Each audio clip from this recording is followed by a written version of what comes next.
Welcome to the System Simplified podcast, where we feature top leaders who share stories on how to successfully systemize a business. Now, let's get started with the show.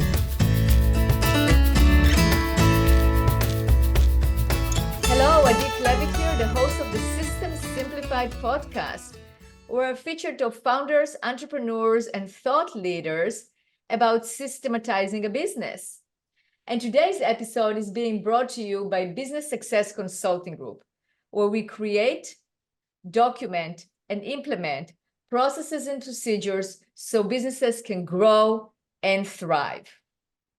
And today's guest is Tony Morando. Hi, Tony. Hey, how are you? Good. How are you doing? I'm well, thank you so much. You're very welcome. I'm very excited to have you because we're going to have a great conversation about an example of how processes and procedures are actually being used in business and how you actually accomplish that, right? But before we are going to jump into our conversation, I want to give a big shout out to my good friend, Marina Bejakova, who is the CEO and founder of A Brand of a Leader. I've done a great episode with her, so I'm going to put it in the show notes. And your company has worked with Marina to great results. So big shout out to Marina, a very amazing human being and also a very amazing entrepreneur. So thank you, Marina, for the connection, and definitely a big shout out to you. So our listeners go to A Brand of a Leader and check it out. And Tony, let's introduce you as appropriate. So you are the Senior Vice President for Sales and Service. That is correct. In a company that has been in existence for over 30 years, and you do the emblems, right? So, and you are a seasoned leader known for your down-to-earth approach and knack for bringing out the best in others, which is definitely a great quality. Don't you just love those bios, right? You go like, really, that's me? Yes, it's you. And with a humble yet powerful leadership style, you've carved the path of success through authenticity and empathy in the apparel and uniform decoration industries. So we are going to definitely get some real world experience from you on how implementing processes and procedures made a big difference in your company. Absolutely. So anything you want, I'd like to add to the bio? No, I think you're gonna add. So yeah, the company's been around 30 years. I've personally been there just under 20 years, so I've seen it from a very small organization to a very large organization. And it's been tremendous to kind of see what that path has been like and the changes that we've gone through and how we've gotten to where we are today. That's so cool. So when you started, how many employees did you have? When I originally started the company, I think there was a little over 100 within the org, primarily based out of Miami, Florida. Oh, wow. Okay. And then how many employees do you have now? Today, we're just under 1,300, based in Mexico, US, and Canada. Amazing. Amazing.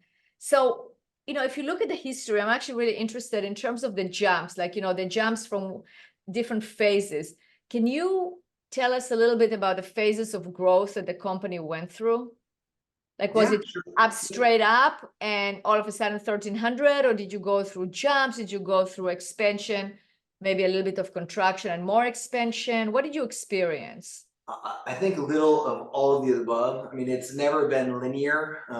We kind of look at mountains and we think that our journey has been like a mountain. So we have a hill and then a plateau, a hill and a plateau. But yeah, when we started smaller business, we had a good industry that we were working in, which is industrial laundry and uniform space. Over the years, we've seen some consolidation and changes take place in that industry where we really wanted to diversify. It's kind of scary when you have a focus on just one particular industry. And about 7 years ago, we really spent a lot of time on diversification and finding different industries that our business model would fit and that our products would serve well. And that led us into advertising, the specialty industry, the sports apparel industry, headwear industry, as well as other accessories like backpacks and one-offs. Okay, so would you say that diversification was one of the key components for expansion? Yeah, for sure. Yeah, I think looking into the new market segments and finding different areas that our business would fit, and then internally we've restructured the business over multiple times throughout the years. When I look back at my own professional career, I think I've had 5 or 6 different roles over the past 15, 16 years. So it's constantly changing. I think ownership does a really good job, as well as the senior leadership, to realize when we kind of hit a plateau, to bring something unique or some changes into the business that will help kind of propel us to the next level. Nice. So what role do processes and procedures play in your company and in the expansion that you experienced?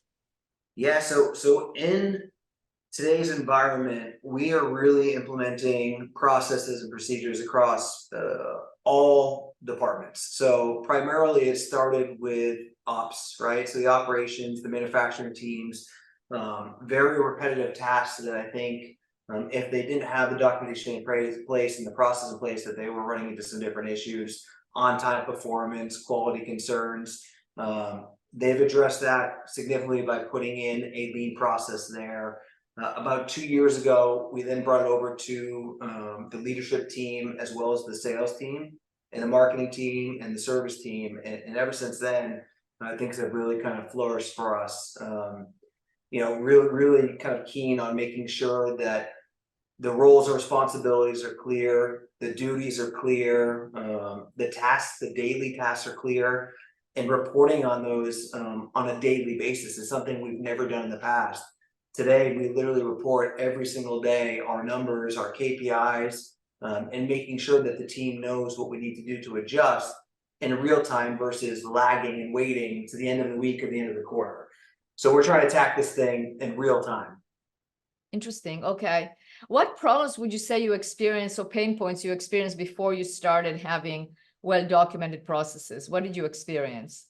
I think just the lack of clarity and visibility, right? So there were a lot of roles within the org that didn't know exactly what they were supposed to be doing.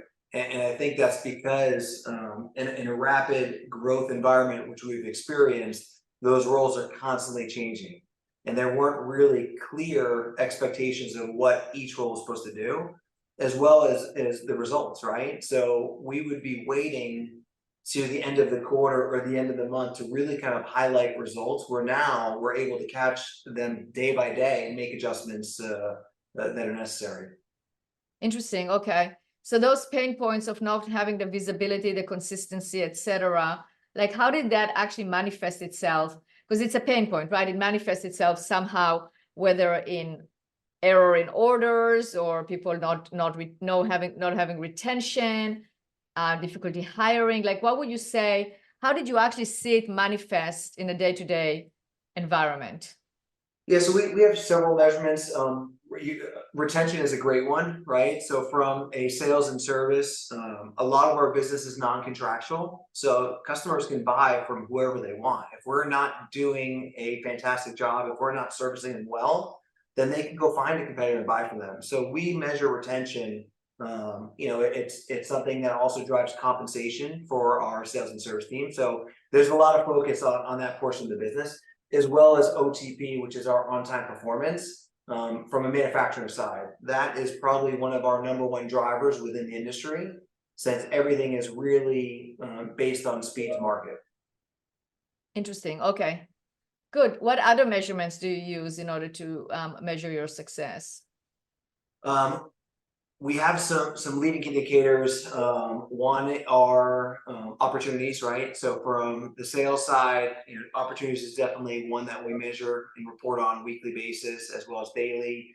On-time performance is another big one. Activities, calls, emails, appointments. Something that we've implemented on the service team that's really changed the way that we service our customers, as well as email response time. Something new. I think we implemented that in the past year, and it's really influential in terms of how fast our customer service team responds to our clients drives actually revenue results. Right. So what did you see as a result in terms of like what is the before and after? I mean, it's not just before and after because, as we know, it's a gradual process. It takes time. But what are some of the things that you have seen in terms of improvement in the company as a result of that? Yeah, I think so. Customer overall happiness and satisfaction. We do survey our customers on a regular basis, and we're seeing the survey responses increasing drastically just from a customer happiness level, right? So we've seen the improvement there. We've seen the improvement in revenue.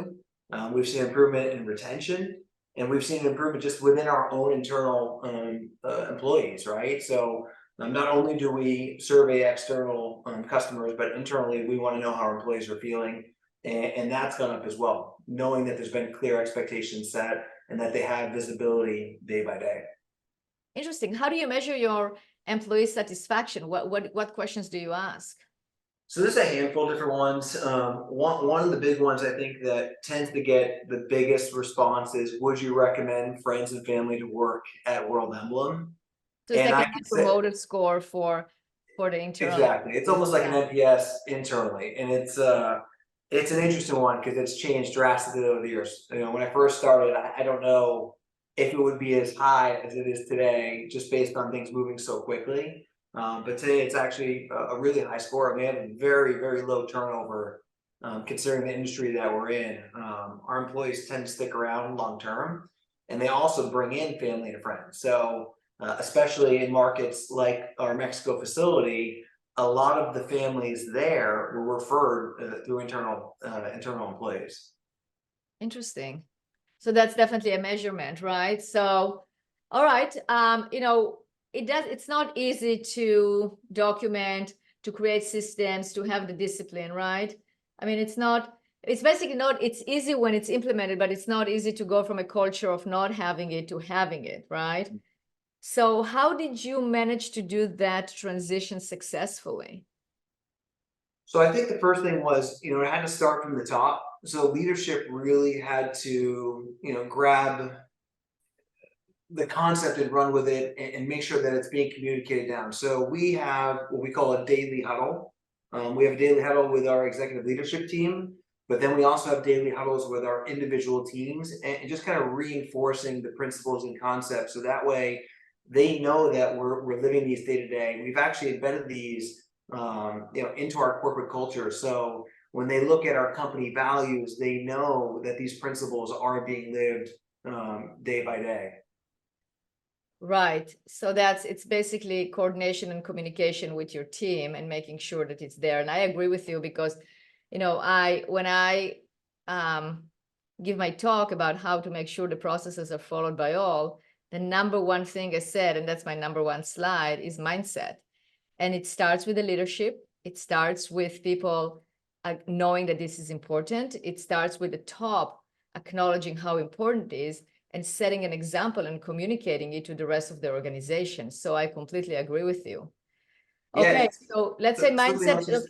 No, go ahead. Something else to post out there is, in terms of the core values, so since we have embedded this in the core values, when you walk through any of our facilities, the core values are posted in almost every single room that you go in. So that way, whether they're internal folks or external customers coming in to visit, they're seeing the core values, they're seeing them in English and Spanish.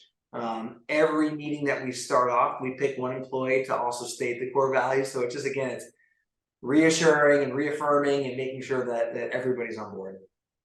Beautiful. So if you, okay, so it's the mindset. What else? Like, how did you actually put it into action that every employee is actually using those processes and you made it part of the culture? What other successful actions did you take in order to do that? So I think it's part of it's reporting, the numbers. So we have something what we call a bowler, and a bowler is the cascading of all of the KPIs throughout the business. So, and that's from the production floor all the way up to senior management. Everybody's engaged because they have to speak to those numbers, right? So every day that somebody has to get up and present their numbers or talk about how they finished the previous day, it really drives a kind of competitive culture, but also an engaging culture where people take pride of when they exceed their numbers. People are extremely happy, and when their teammates don't hit them, you can kind of see them nudging and kind of engaging and pushing them to kind of reach new levels. So to me, it's again, it goes back to the visibility and the constant communication and sharing of the data has been probably the biggest driver of kind of pushing the staff to reach new heights. Nice. And do you have, like, in terms of the processes themselves, when they're documented, do you have everybody read it? Do you have everybody review it? What are you doing on that aspect? You're talking about on the documentation of the roles, or you're talking about during the process of the processes themselves? I mean, documentation of the processes and the procedures, and yeah. So we're really big on making sure that every position within the org has standard work written out, and that standard work really kind of creates the clarity around what they need to do to be successful and how to do it. So that standard work is not a one and done. You do not just create it and file it. It's something that we're constantly reviewing as individual groups and as an org to make sure that if the position or role changes throughout the course of a month or a quarter or a year, that we're updating it so the team is kind of aware. But yeah, that state of work is I think vital to making sure everybody is aware and kind of on board with the process and understanding what the process should be. Yeah, it definitely sounds that way. That's great. And then you said that recently you made a change that was really good in terms of, like, really took everything to the next level. What was the change? So it's really kind of implementing a deeper lean culture. Again, we talked a little bit about how we started really on the manufacturing side, dealing with the operators, and now we've rolled it out to marketing, sales, service, and partnering with the University of Kentucky. We have some consultants that we work really closely with that helps drive these bowlers, the cascading of the KPIs, and just creating more awareness around the entire process. We used to use different systems that were a little more automated, but the problem with the automation was it took away the individual employee from owning the number. Whereas now we've created what we call a bowler, which is where they're entering the data and talking to the data as a group. And that bowler is really pushing us to all-time records with our OTP. We're performing better than we've ever performed in the past. Customer engagement, customer satisfaction, revenue, it's truly been tremendous. That's amazing. That is really good. So that's really, it's the accountability, right? That everybody's responsible and answerable to their own numbers and what is going on. I mean, accountability is very important. Very much so, yes. Cool. Well, what would you say to an entrepreneur that is listening to us right now, and they might have the notion that, or the idea that if they actually had systems or processes, it will actually take away from creativity and it will be too much micromanaging? What would you tell them? Yeah, you have a lot of that initially, right? Folks don't feel comfortable initially talking to their numbers or having to report certain things, and you get a lot of those conversations that they feel initially that they're going to be micromanaged. But I think once they see the results and they see the improvement in their position, their overall happiness, their performance, that tends to go away quickly. And again, it's a cultural thing, right? It's not something that that it is a maybe, it is a must. We drive it through the entire company, and I think initially you will have some of that pushback, but in the long run, the benefits far outweigh I think those kind of outliers. I agree with you 100%. Well, Tony, this has been a great conversation. I mean, you definitely shed some light about how a company that actually is doing it, like, very successful, because they have processes, because they have systems, because they have discipline and organization. Look what happens. That's amazing. So if people want to know more, if people want to know more about you or the company, where should they go? Sure. Yes. So you can actually go to worldemblem.com. That is our website. I'm also pretty active on LinkedIn. So if anybody wants to connect with me, I love new conversations and meeting new people. If there's any questions about the business or the processes that we've implemented, feel free. I mean, my cell phone and email are available for anybody to reach out to me. Beautiful. Thank you so much for being a guest on this podcast. It's been a pleasure talking to you. Thank you for having me.